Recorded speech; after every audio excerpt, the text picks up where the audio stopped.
दोस्तों नमस्कार, मेरा नाम संजय मग्गू है और मौजूद है देश रोजाना के डिजिटल मीडिया प्लेटफॉर्म पर।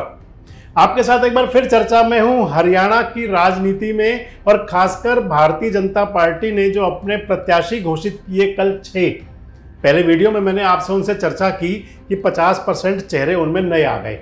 अब जो 4 प्रत्याशी भारतीय जनता पार्टी ने अपने घोषित करने हैं, रोहतक उसके अंदर है, उसके अंदर कुरुक्षेत्र है, उसके अंदर हिसार है और उसके अंदर जो चौथी सीट है सोनीपत। इन 4 सीटों पर भारतीय जनता पार्टी अब कौन सा नया दांव खेल सकती है। मैंने आपको पहले वीडियो में बताया कि भारतीय जनता पार्टी ने अपनी उस सूची में, यानी कि जो 6 प्रत्याशी दिए, उनमें 3 नए चेहरे हैं और 3 पुराने चेहरे हैं। मान सकते हैं कि जो बंतो कटारिया उसके अंदर रतनलाल कटारिया जी की रिप्लेसिंग है, उनकी धर्मपत्नी है, लेकिन चेहरा नया है। अब अगर बाकी की 4 सीटों पर बात करें तो जो समीकरण बता रहे हैं, जो भारतीय जनता पार्टी की इंटरनल पॉलिटिक्स बता रही है, या जिस प्रकार का बीजेपी का तरीका है प्रत्याशी देने का, वो कुछ ऐसा इशारा कर रहा है कि 4 सीटों पर नए चेहरे होंगे।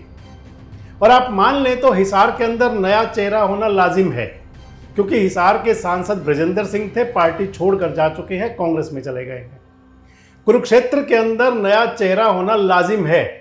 नायब सिंह सैनी सांसद थे, मुख्यमंत्री बना दिए गए हैं, नया चेहरा आना तय है। तीसरी सीट सोनीपत, रमेश कौशिक जी चक्रव्यूह में फंस गए हैं। टिकट तो उनको पहले भी दिक्कत थी, लेकिन उनका जो एक वीडियो वायरल हो रहा है उसके वो चक्रव्यूह में फंस गए हैं और उनका टिकट कटना लाजिम है। और चौथी सीट रोहतक, तो रोहतक के जो सांसद हैं आजकल वर्तमान में, जिन्होंने पिछली बार दीपेंद्र हुड्डा को टक्कर दे करके चुनाव में हरा दिया था, डॉक्टर अरविंद शर्मा का रोहतक से टिकट कटना लाजिम है। हो सकता है उनको रिप्लेस करके दूसरी सीट मिल जाए। तो आपसे चर्चा करता हूं इन 4 लोकसभा सीटों की कि आखिर क्या हो सकता है। अगर हिसार की बात करें तो हिसार संसदीय सीट ऐसी है कि जहां पर भारतीय जनता पार्टी का टिकट मांगने वाले बहुत सारे चेहरे थे। भारतीय जनता पार्टी के टिकट की डिमांड आप ये कहें कि फेवरेट थी और बहुत लोगों ने टिकट मांगा। ब्रजेंद्र सिंह सांसद थे, ब्रजेंद्र सिंह को लगा कि टिकट नहीं मिलेगा, और या फिर जो भी कारण रहे बीजेपी छोड़कर वो जा चुके हैं। अब जो बाकी बहुत सारे नाम बचे हुए हैं, मैं आपसे सीधे सीधे शॉर्ट लिस्टेड किया जाता है हमेशा, जब भी कभी चुनाव हो या परीक्षा हो, जब परिणाम देने का समय नज़दीक आए तो फिर शॉर्ट लिस्टेड कर दिया जाता है। तो अगर मैं शॉर्ट लिस्टेड आपको बताऊं तो हिसार संसदीय क्षेत्र के लिए भारतीय जनता पार्टी अब 2 नामों पर गंभीरता से मंथन कर रही है। पहला कैप्टन अभिमन्यु और दूसरा कुलदीप बिश्नोई।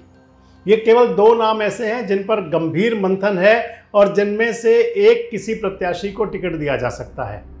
अभिमन्यु की जो संसदीय हिसार से जो सीट मांग रहे हैं, हिसार संसदीय क्षेत्र से, तो वैसे तो रोहतक के हैं, लेकिन क्योंकि हिसार लोकसभा क्षेत्र की नारनौंद से वो 2014 में विधायक रहे थे, 2019 में यहीं से चुनाव हारे थे, और यहाँ पर जाट मतदाता बड़ी संख्या में है।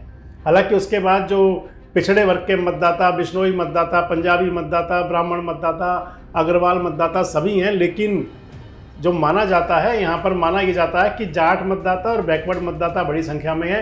तो एक तो कैप्टन अभिमन्यु का नाम चर्चा में है, और दूसरा नाम जो है जिस पर मंथन हो रहा है वो है कुलदीप बिश्नोई। हालांकि बिश्नोई मतदाता तो थोड़े हैं, ज़्यादा नहीं है, लेकिन हिसार से कुलदीप बिश्नोई भी, चौधरी भजनलाल भी दोनों सांसद रहे हैं। और हिसार से भव्य बिश्नोई 2019 का चुनाव हारे थे, कुलदीप बिश्नोई के बेटे। तो इस लिहाज से माने कि हिसार पर 2 नामों पर मंथन है और एक नाम पर मोहर लग जाएगी, बहुत जल्दी प्रत्याशी घोषित हो सकता है।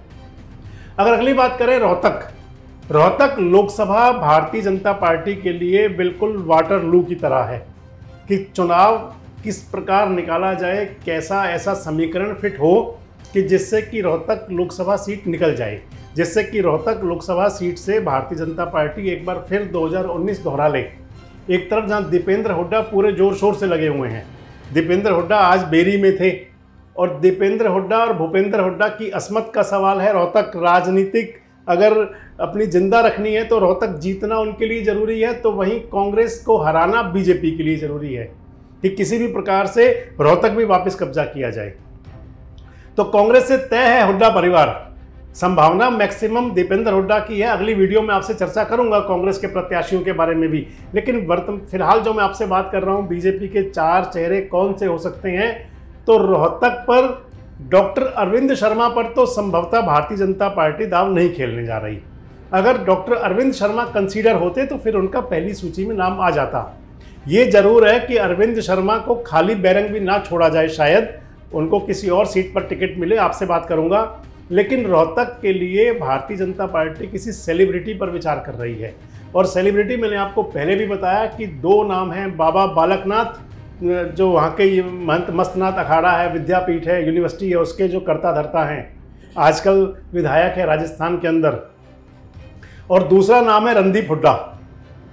बाबा बालकनाथ के नाम पर कल मेरी कुछ किलोई हलके के लोगों से बात हो रही थी, मैं नाम कोट नहीं करूँगा।